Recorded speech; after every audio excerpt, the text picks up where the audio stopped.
Bu Lucy, terima kasih banyak ya Bu sudah diizinkan berkunjung ke sini ke Dinas Ketahanan Pangan dan juga Hortikultura. Bu Lucy, apa kabar? Sehat? Sehat.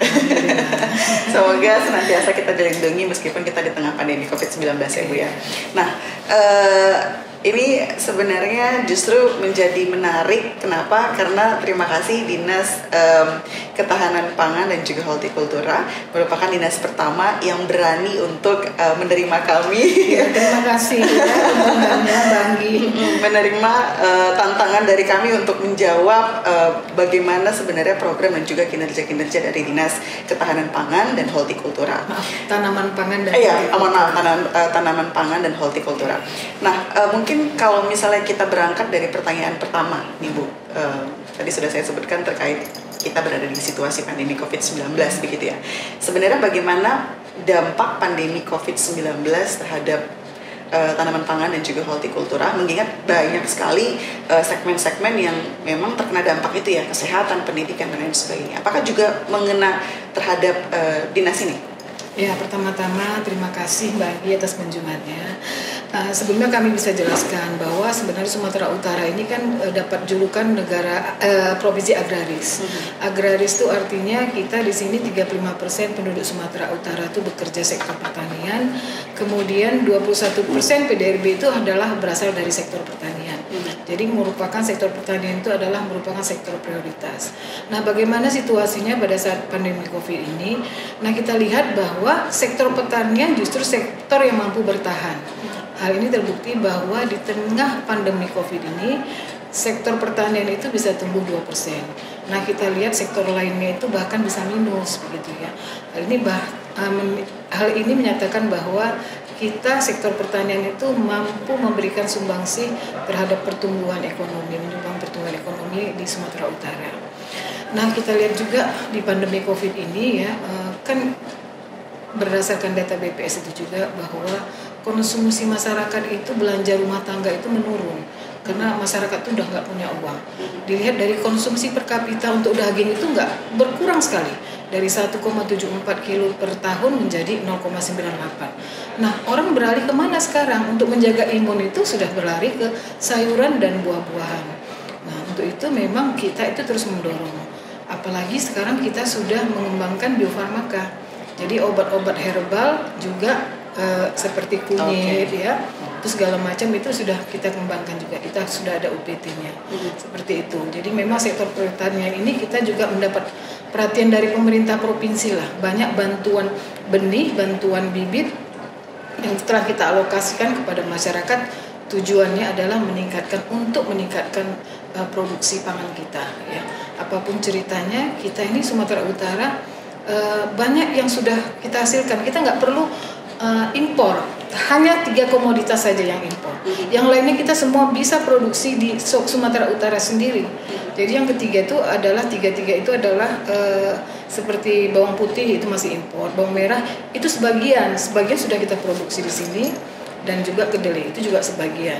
Jadi ini pemerintah kan terus juga mendorong bawang merah kita pada mungkin 3 tahun lagi juga sudah bisa swasembada. Banyak sudah bantuan dari pemerintah ini. Apa yang mempengaruhi, maaf saya potong Ibu, apa yang mempengaruhi kita tidak bisa untuk mengelola sendiri bawang putih begitu?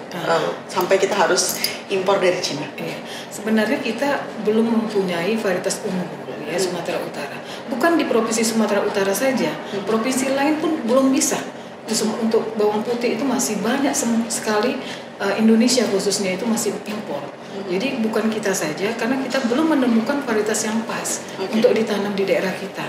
Jadi itu pemulihan tanaman, kita masih terus mencari ini ya, pemerintah pusat maupun pemerintah daerah terus mencari pemulihan tanaman, varietas apa yang betul-betul bisa dicocok ditanam di provinsi kita. Kalau kita ambil dari sana belum tentu bisa kita tanam di sini karena varietasnya itu tidak sesuai dengan agroklimat setempat seperti itu. Jadi perlu diketahui bahwa seperti bawang putih dan kedelai, provinsi lain juga mengalami hal yang sama. Kecuali Jawa untuk kedelai mungkin bisa, tetapi kita banyak sekali provinsi itu yang mengalami kekurangan terutama untuk bawang putih. Jadi dengan kata lain sebenarnya faktor penghambatnya adalah SDA-nya, sumber daya alam. Tapi secara SDM petani kita sudah mumpuni untuk itu. Sudah. Kalau itu sudah mumpuni. kalau petani kita ini, saya rasa untuk Sumatera Utara nggak kalah lah dengan petani di Jawa. Karena kita juga punya teknologi peningkatan produksi, teknologi peningkatan produktivitasnya ya. Bagaimana strategi untuk peningkatan luas panennya, luas tanamnya itu sudah ada. Jadi kita di sini tugas kita adalah memantau, mendorong, ya kan, mendampingi petani-petani itu di daerah bagaimana ini supaya bisa menghantarkan supaya produksi bisa meningkat seperti itu. Tapi kalau misalnya tadi Ibu bilang bahwa sebenarnya meskipun dampak dari pandemi COVID-19 ini justru terhadap tanaman pangan dan hortikultura bertumbuh, gitu ya, berkembang dan baik. Lantas kenapa per Juli kalau saya tidak salah berdasarkan data BPS juga per Juli 2021 katakanlah terakhir begitu ya, keadaan inflasi di Sumatera Utara juga justru mencapai kalau saya tidak salah 0,5% atau mungkin range-nya adalah 0,5 sampai dengan sekian persen gitu. Dan salah satu faktor penyumbangnya adalah faktor dari cabai merah begitu. Dan bagaimana dinas ini menyikapi itu? Ya. Jadi cabai merah ini kita kan itu sudah berlebih ya, untuk produksi kita tuh udah swasembada. Bahkan kita itu sudah menjual sampai keluar provinsi.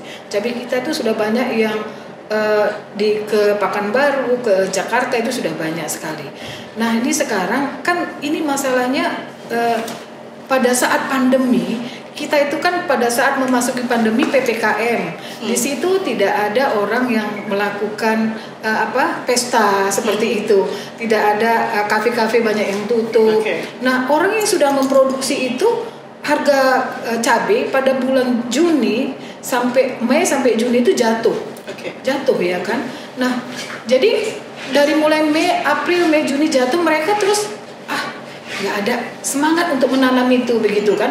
Akhirnya cabai itu lambat laun karena pertanaman mudanya nggak kurang, itu bisa meningkatkan inflasi. Tapi kalau kita lihat sekarang ini mudah-mudahan itu bisa kita tolerir untuk harganya. Kalau misalnya itu justru baik untuk bisa men-trigger atau menstimulasi semangat petani, berarti Ibu mengharapkan seterusnya nggak apa-apa kalau ada inflasi?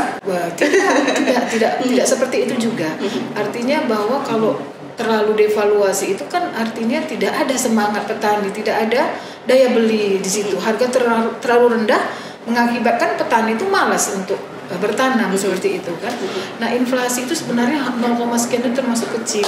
Kalau kita lihat dengan itu hanya pemicu beberapa itu aja gitu. Faktor ya. Faktor. Tapi kalau kita lihat, bisa dilihat dari Januari, inflasi yang disebabkan oleh sektor pertanian itu tidak melonjak, masih stabil dia begini. Jadi itu kan ada upaya-upaya kita di dalamnya kan, dari pemerintah bagaimana supaya masyarakat itu bisa menjangkau harga-harga pertanian. Kalau inflasi terlalu tinggi kan masyarakat berarti tidak punya uang untuk belanja seperti itu kan. Jadi pemerintah terus menjaga inflasi ini jangan terlalu tinggi sehingga daya beli masyarakat itu masih cukup untuk membeli bahan tersebut. Lantas apa yang sudah dilakukan oleh Dinas Tanaman Pangan dan juga Hortikultura mengingat situasi tadi dampak pandemi COVID-19 khususnya para petani ya gitu. Supply-nya banyak tapi demand-nya kecil. Bantuan seperti apa yang sudah diberikan sebagai dampak COVID bagi petani kita? Bantuan yang sudah kita seperti begini, kita juga sudah berarti kelebihan ini ya, kelebihan produksi. Nah selama ini kita itu cabai itu kan kita jual antara lain ke Batam ya, ke Batam kemudian ke Jakarta.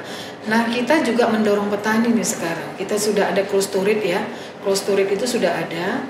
Jadi di situ cold storage itu cabai itu kita simpan dalam kurun waktu tertentu. Kalau harganya sudah mulai naik gitu kan, itu kita keluarkan ya, seperti itulah. Jadi ini pembangunan cold storage ini pada beberapa titik tujuannya seperti itu. Tapi memang kita sudah mengarahkan juga untuk pengolahan cabai itu kan sekarang sudah banyak juga ke cabai kering. Nah, ke cabai kering itu bahkan India itu juga sudah mengekspor cabai keringnya kemana-mana. Nah kita mulai mencoba mengarahkan petani untuk menjual cabainya dalam bentuk kering seperti itu. Kalau misalnya itu kan mungkin bisa dikategorikan bantuan dalam bentuk strategi menjaga kestabilan jual beli di pasar. Kalau misalnya bantuan terhadap finansial petani, apakah sudah diberikan? Kalau Dinas Pertanian itu memberikan bantuan bibit ya, benih bibit. Jadi kalau cabai itu ada juga bantuan kita untuk cabai, kemudian padi, jagung, bawang merah. Itu tujuannya adalah untuk mendorong pertumbuhan produksi itu, membantu petani istilahnya untuk semangat petani untuk permodalan terhadap biaya produksi di lapangan seperti itu. Justru saya mengarah kepada bantuan yang mungkin sifatnya katakanlah finansial. Mengapa saya menanyakan ini? Karena terkait dengan pandemi COVID-19 tadi gitu, begitu banyak masyarakat kita yang terdampak begitu ya. Dan kalau misalnya bibit, kalau misalnya untuk menjaga kestabilan, itu bukanlah bantuan yang berdampak langsung kepada mereka untuk bisa memenuhi kebutuhan pangan mereka sendiri dan juga keluarga begitu. Apakah ada bantuan lain yang diberikan oleh Dinas Tanaman Pangan dan juga Kalau Hortikultura? finansial saya kira tidak. Karena selama ini kita kan tujuan kita ini, dinas kita adalah sesuai dengan misi gubernur yang pertama itu, misinya yang pertama adalah tersedianya sandang pangan yang cukup.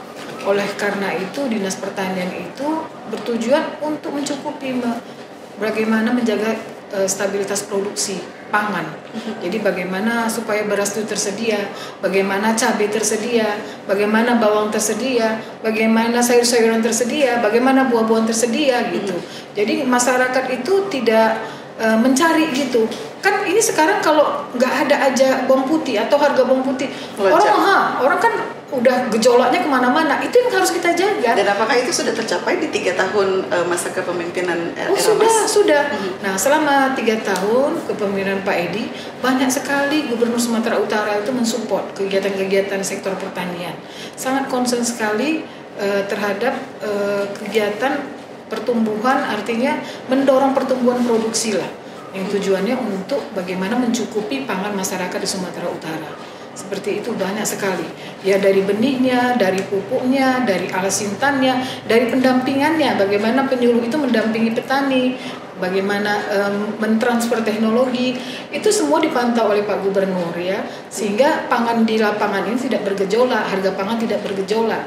Karena terus saja produksi terus ada seperti itu. Kita nggak perlu lagi cari dari mana-mana, karena kita di sini juga memproduksi. Kecuali bawang putih karena kita kecuali bawang putih. Nah, itu bukan di Sumatera Utara saja, tetapi itu saya kira seluruh Indonesia semua dari luar. Kalau soal bawang putih. Tapi itu terus didorong oleh Pak Gubernur, bagaimana kita bisa ke depan ini terus bisa memproduksi bawang putih secara mandiri seperti itu. Kalau misalnya Ibu Lucy sendiri melihat apa sebenarnya isu yang sangat krusial dan signifikan di dalam internal Dinas Tanaman Pangan dan juga Hortikultura, dan ketika melihat ada isu besar, apakah sudah ada solusi yang ditawarkan untuk itu? Nah, sebenarnya yang kalau kita ini adalah isu alih fungsi lahan dan juga adanya kerusakan irigasi. Alih fungsi lahan itu tidak bisa kita pungkiri, susah. Artinya begini, petani kita itu adalah kebanyakan petani gurem.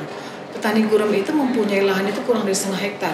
Nah, 0,5 hektar itu dia nanti anaknya juga bekerja di situ, nanti cucunya pun lagi tidak punya kerja, itu yang diharapkan.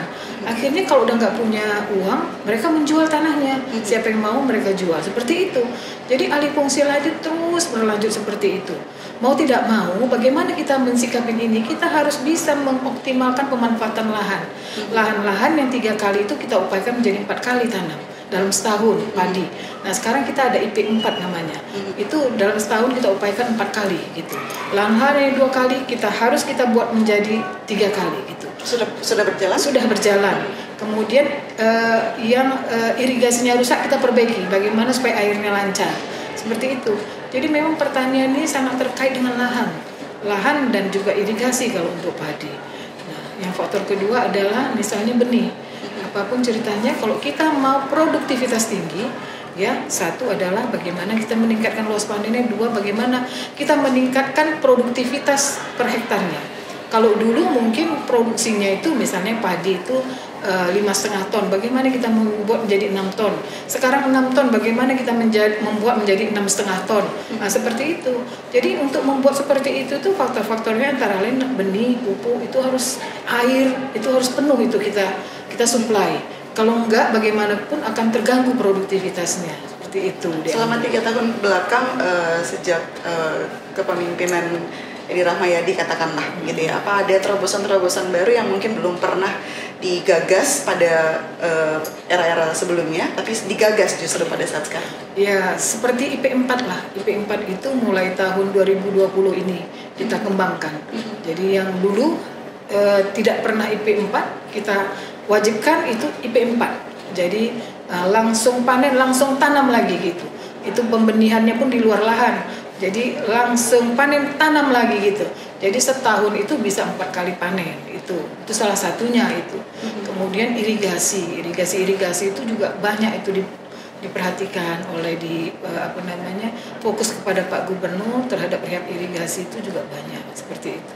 Karena kalau padi ini dia memang air yang utama, benih, air dan pupuk, itulah seperti itu. Dan itu sudah ada progres. Sudah ada, iya. Insya Allah memang ada peningkatan terhadap produksi kita ini di masa Pak Edi ya, produktivitas. Yang penting kita ini fokusnya sekarang ini karena sudah ada alih fungsi lahan, kita mau tak mau produktivitas itu juga, dan indeks pertanaman tadi seperti tadi kan, yang 2 kali menjadi 3 kali, 3 kali menjadi 4 kali seperti itu. Kita pacu terus lahan itu untuk berproduksi seperti itu. Saya jadi kepikiran Ibu, kalau misalnya ketika Ibu bicara soal produksi gitu ya, kita bicara soal lahan, kita bicara soal air, kita bicara soal irigasi gitu. Tapi saya justru ingin berbicara atau menyinggung persoalan SDM-nya, petaninya gitu. Apakah memang kita juga mengalami progresivitas petani secara kuantitas gitu ya dan kualitas? Apakah memang nih kita kayaknya animo masyarakat itu berkurang atau tidak ada regenerasi petani yang mau atau berkenan untuk menjadi petani gitu. Dan bagaimana sebenarnya keadaan di Sumut terkait dengan itu? Nah, di Sumut ini terus terang di Anggi itu 22% petani itu tidak tanaman SD dan 13% itu tidak pernah dia sekolah seperti itu kan. Jadi memang pendidikan petani kita ini masih rendah. Hanya dia 4% mungkin yang yang universitas. Nah, ini sekarang kan generasi kita ini sudah beralih ya. Generasi namanya udah generasi milenial. Karena sudah ada HP, dia tergiur. Jadi urbanisasi ini nggak bisa dihindari. Dia lebih senang kerja di pabrik daripada kerja sebagai petani. Seperti itu ya. Kerja pabrik aja saya dapat ini. Ke petani ini kan 3 bulan baru panen gitu kan. Baru dapat duitnya 3 bulan nanti. Kalau saya kerja pabrik ke kota aja lah. Kerja pabrik itu tiap bulan saya dapat duit. Nah, itulah sekarang ada namanya petani milenial. Jadi sekarang ini petani milenial itu artinya petani itu generasi muda itu kita ajarkan namanya pendidikan vokasi. Kita ajarkan bagaimana kita bisa menghasilkan bibit, bagaimana kita bisa menghasilkan benih, bagaimana kamu kalau punya alsintan mensewakan alsintan aja, manajemen alsintan. Bagaimana kita menyewakan, bagaimana memperbaiki alsintan, itu namanya pendidikan vokasi pada satu kejuruan. Itu pendidikan vokasi ditujukan kepada petani milenial itu, generasi muda yang memang memiliki background pendidikan agrikultural. Jadi anak-anak petani itu kan sekarang ini petani yang tinggal kita ini udah banyak petani tua, ya. Jadi anak-anaknya itu tadi sudah banyak urbanisasi.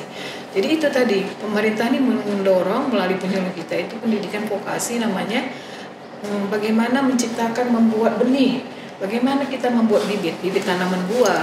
Ini caranya begini, nanti kita jual melalui online, melalui apa.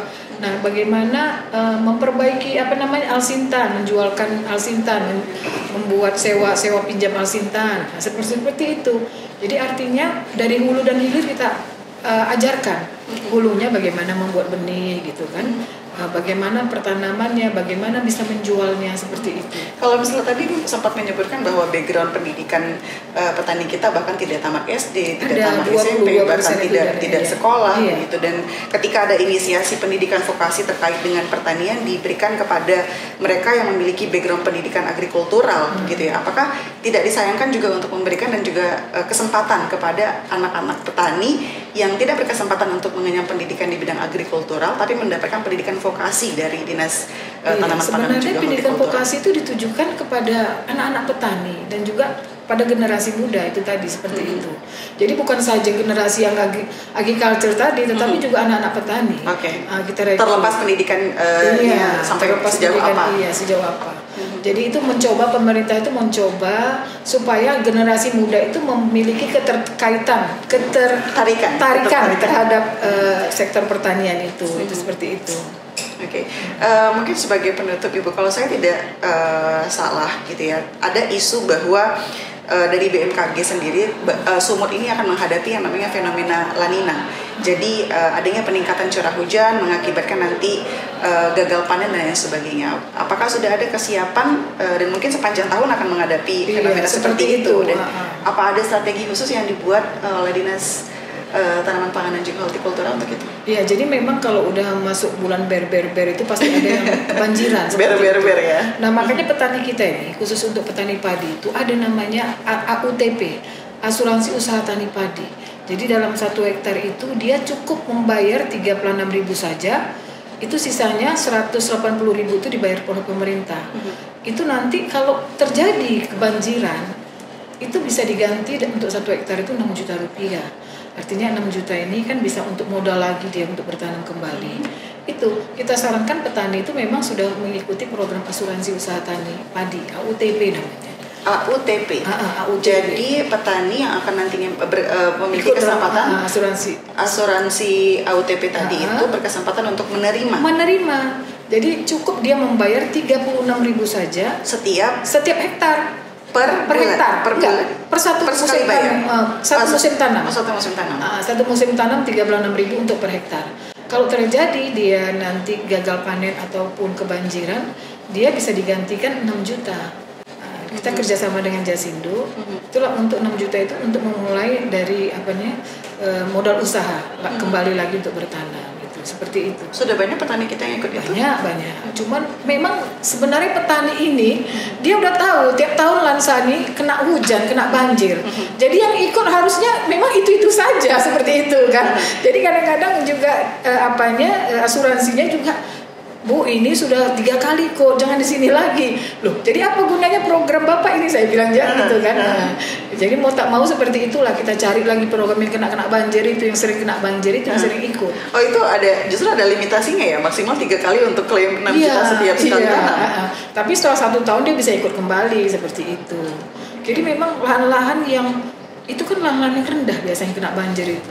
Lahan-lahan yang di dekat tebing segala macam itu kan, itu yang sering kena banjir seperti itu. Itu yang kami dorong untuk ikut asuransi seperti itu. Jadi sebagai payung untuk jika terjadi bencana itu dia punya modal lagi seperti itu. Terakhir mungkin Bu, kalau misalnya kita bicara soal di era 2021 dan tadi Bu sudah menyebutkan ada istilah-istilah milenial dan kita tidak lupa bahwa itu semua tidak luput dari namanya digitalisasi. Dan salah satu program untuk bisa mengembangkan potensi petani adalah melalui digital farming, begitu ya. Bagaimana sebenarnya progres petani kita terkait dengan digitalisasi ini? Untuk digitalisasi ini terkait dengan promosi, terkait dengan marketing, terkait dengan perluasan jangkauan demand gitu. Apakah sudah mumpuni dan sudah cukup baik gitu? Takutnya ada ketertinggalan, apalagi kita bicara soal basis IT begitu ya. Kalau kita memang kalau di sini kan kita hanya terkait sampai dengan produksi. Dinas kita ini tidak sampai ke pemasarannya ya. Kita hanya sampai dengan produksi aja. Kita harus mampu, Pak Gubernur sudah bilang harus mampu mencukupi pangan kayak Sumatera Utara. Nah, jadi kita mengantarkan produksi itu sampai itu gitu. Nah, untuk yang pemasaran itu mungkin nanti dinas lainnya kita nggak bisa mencampuri, mungkin di Desperindaknya, mungkin di ketahanan pangannya seperti itu. Jadi kami masih fokus kepada bagaimana membuat teknologi, mengembangkan teknologi yang bertujuan untuk peningkatan produksi saja. Tapi justru kalau misalnya nanti digital farming atau misalnya jangkauan untuk pemasarannya kecil, justru nanti demand-nya kecil, artinya produksinya tidak maksimal. Berarti harusnya menjadi bagian dari Dinas Tanaman Pangan dan juga Hortikultura, tidak? Iya, sepertinya itu kita hanya mengantarkan gitu, mengantarkan. Jadi kalau itu memang keterkaitannya. Nah sekarang Desperindak itu juga sudah punya program namanya KAT, itu kerjasama antar daerah KAT. Jadi sebenarnya kami pun menyampaikan informasi kepada Desperindak berapa sebenarnya produksi yang bisa kami perjualbelikan keluar, berapa banyak ya kan. Misalnya seperti cabai ini kita kan sudah bersisa nih, sudah surplus, kita sampaikan yang surplus itu sama mereka supaya mereka juga bisa mengantarkan menjual ke tempat lainnya. Apa saja Bu komoditas kita yang surplus? Yang surplus itu banyak, sayur-sayuran tuh umumnya surplus semua kita itu. Kemudian itu seperti cabai segala macam ya, beras, jagung itu surplus itu. Ubi itu bahkan sekarang tuh udah ekspor itu tapioka. Iya. Jadi sebenarnya kita ini bukan orang melihat Sumatera Utara, sebenarnya kita ini sudah banyak ekspor. Kalau kita bilang itu sudah banyak ekspor, hanya itu masyarakat belum banyak yang tahu. Ya, kan? Alasannya? Alasannya ya itu mungkin ya karena yang ekspor itu contohnya beginilah ya. Kita tuh yang sudah ekspor tuh sayur-sayuran. Okay. Itu yang namanya kol. Kol itu mungkin puluhan kontainer per bulan dari Karo. Yeah. Nah, jadi satu tempat aja ada 50 kontainer, itu ada 3 tempat per bulan untuk ke Thailand. Kemudian ada wortel, kentang itu ke Malaysia, ke Singapura, itu udah rutin lah dari dulu, itu sudah ada. Kemudian buah ini juga yang hand carry ini banyak juga dibawa melalui Batam. Okay. Seperti manggis gitu kan, rambutan, pisang, itu banyak itu yang sudah diekspor. Kemudian sekarang ini orang luar justru sedang menggandrungin biofarmaka ini. Okay. Jadi kelor itu ternyata itu banyak peminatnya. Nah, yang katanya di sini pengusir setan.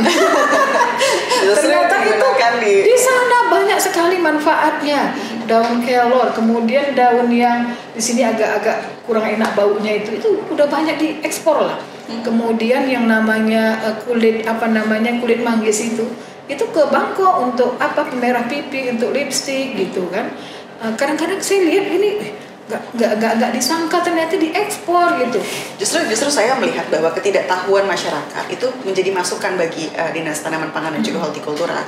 Kenapa? Karena begitu banyak berita baik, begitu banyak hal-hal yang sifatnya bisa membangun optimisme masyarakat bahwa kita mengalami kemajuan di bidang tanaman pangan dan juga hortikultura. Mungkin nanti Ibu bisa menyampaikan ke tim kehumasan di Dinas Tanaman Pangan dan juga Hortikultura untuk bisa menyampaikan informasi-informasi ini supaya masyarakat lebih paham bahwa kita sudah ekspor, kita sudah tumbuh, kita sudah kembang. Gitu. Terakhir tadi sudah terakhir dan ini terakhir gitu ya.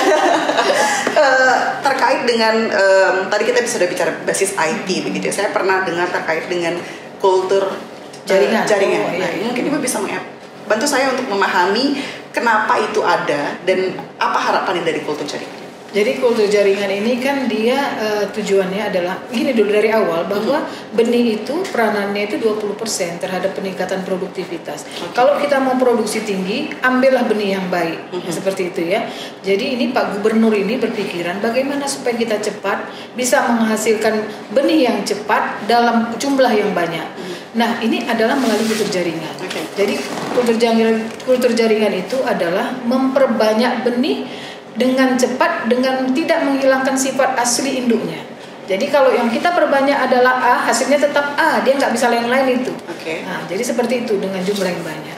Nah, tahun depan kalau perbanyak kuantitas tidak lama sekali gitu kan, tidak bisa memproduksi secara cepat seperti itu. Nah, dalam kultur jaringan ini kita untuk tahap pertama ini melalui UPT kita di sini akan mengembangkan sekitar 500.000 itu tanaman itu per tahun itu untuk pisang dan kentang, karena memang kentang ini banyak yang minta nih ekspor. Sebenarnya kentang juga ekspor loh. Namanya kentang Kentucky itu ternyata itu banyak dari sini, jangan dari Sumatera Utara. Iya. Jadi itu permintaan seperti itu untuk memenuhi seperti itu benih kentang itu banyak sekali peminatnya. Jadi supaya cepat dengan jumlah yang banyak dengan hasil tanaman yang tidak berbeda dengan induknya adalah dengan cara sudah sejauh apa Ibu progresnya dari Nah ini tahun depan akan kita laksanakan. Ini dalam tahap pembangunan infrastruktur pembangunan apanya nih? Iya, labnya. Labnya, oke. Dan diharapkan sudah mulai akan beroperasi 2022. Iya, seperti itu. Dan untuk mudah-mudahan semakin bermartabat ya Sumatera Utara bisa mempunyai lab kultur jaringan yang besar seperti itu. Baik, Ibu Lucy terima kasih banyak. Saya juga menjadi nambah wawasan terkait dengan tanaman pangan dan juga hortikultura. Ada mungkin pesan yang ingin disampaikan untuk masyarakat Sumut, bagaimana melihat tanaman pangan dan juga hortikultura dan atau mungkin justru Ibu ingin memberikan pesan kepada petani-petani masyarakat di Sumut? Saya kira kepada masyarakat Sumatera Utara. Jadi kadang-kadang kita mendengar berita bahwa kita ini belum bisa produksinya itu belum mencukupi segala macam, itu sebenarnya itu salah. Bahwa kita saat ini Sumatera Utara itu pangan yang Bapak Ibu masyarakat Sumatera Utara itu makan itu dari hasil kita sendiri, dari hasil petani kita sendiri. Jadi impor yang kita lakukan pun sekarang sudah sangat kecil sekali gitu ya. Jadi kita ini semakin tahun itu produksi kita itu tetap. Jadi pertumbuhan penduduk itu harus kita barengi dengan pertumbuhan produksi, itulah dia.